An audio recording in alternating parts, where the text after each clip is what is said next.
Donc bonjour à tous, bonjour à toutes, je suis avec Mehdi qui joue depuis des années, c'est ça à Rouen? Non, depuis, je suis revenu cette année. J'ai été formé à Rouen, Ah ok, mais je suis revenu l'année dernière. Ouais. d'accord, donc attention, c'est les bonnes précisions. Euh, ok, premier jour d'entraînement, donc on est en fin de journée, c'est quoi ce que tu as retenu ou tes sensations ou ton impression? Là, je me sens épuisé. Épuisé, Ouais. ok. Éreinté. Éreinté, ouais, c'est ce que tu disais tout à l'heure, vraiment. Ouais, vraiment, ouais, autant physiquement que mentalement. Mm. Tout ce que tu nous demandes, ça demande, enfin en tout cas si on veut que ce soit efficace, ça demande une grosse concentration. Mm. Et c'est très prenant mentalement. Et même physiquement, la répétition, les différents exercices qu'on fait, ça, voilà. Mm. Mm. Donc il y a une grosse intensité mentale et aussi physique. Ouais. Ok, ok. En fait, toi, là où tu en es de ta carrière, donc tu as 29 ans, tu connais bien le niveau de la Pro B. Ouais. C'est quoi ton défi par rapport à l'adresse? Mon défi, c'est d'arriver à tenir sur une saison la barre des 40% à 3 points. D'accord. J'ai réussi à le faire par période, mais j'ai Ouais. jamais réussi à tenir sur une saison complète Mm. à plus de 40% à 3 points. Mm. Mm. Voilà mon défi. Ouais, ouais, ok. Donc ça, moi, c'est mon défi, c'est les gars qui sont déjà, qui ont déjà un vrai talent de shoot, qui flirtent entre les 35 et les 40, c'est de leur faire soit dépasser, soit exploser ce cap. Donc tu as 29 ans, donc tu as déjà quand même fait pas mal de choses.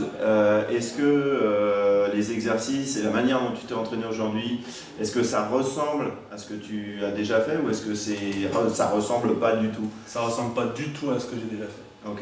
Mais je savais à quoi m'attendre puisque j'ai vu Théo Léon, Ouais. mon coéquipier qui vient juste de passer par ton Ouais. stage. Ouais. Donc je l'ai vu répéter l'exercice qu'il a fait avec toi Ok. quelques jours après. Mm. Donc je savais exactement à quoi m'attendre. Ah ouais, d'accord. Voilà. Tu étais vachement bien renseigné en fait. J'étais très bien préparé à Ok. par rapport à ça. Et en quoi c'est. Donc tu étais préparé, mais en quoi c'est différent de ce que tu as connu avant? C'est-à-dire que là, déjà, j'avais jamais travaillé sur les appuis. Ah. Autant on m'avait fait travailler sur corriger le haut, ou moi-même j'avais beaucoup travaillé sur ma gestuelle, mais j'avais jamais travaillé sur corriger mes appuis. Et donc là, déjà, avec toi, on a commencé avec ça tout le matin. Alors, on a répété ce soir. Mm. Vraiment corriger les appuis, l'alignement des appuis. Et donc, voilà. Ok. Qu'est-ce qui a. Après, il y a aussi une autre chose, Ouais. parce que moi je te coupe. Non. Il y a aussi le fait que pour corriger les choses, tu fais faire l'inverse de l'erreur Mm. et non pas la chose correcte, le geste correct. Ouais. Alors que, on va dire que conventionnellement, Mm. tous les exercices de correction qu'on a pu faire, c'était faire le gestuel correctement et le répéter. C'est ça. Et c'est la première fois qu'un coach me dit de faire le geste inverse au geste erreur, quoi. Mm. Voilà. Et on n'y va pas à moitié quand Et on n'y va pas à moitié, exactement. Donc ça travaille au niveau des articulations et c'est très bien. Je suis très content de ça. Voilà.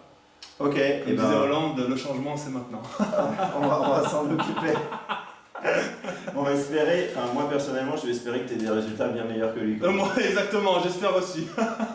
Sinon je vais pas te payer cher les années à venir, c'est sûr. Merci Mehdi, 2 jours de boulot encore.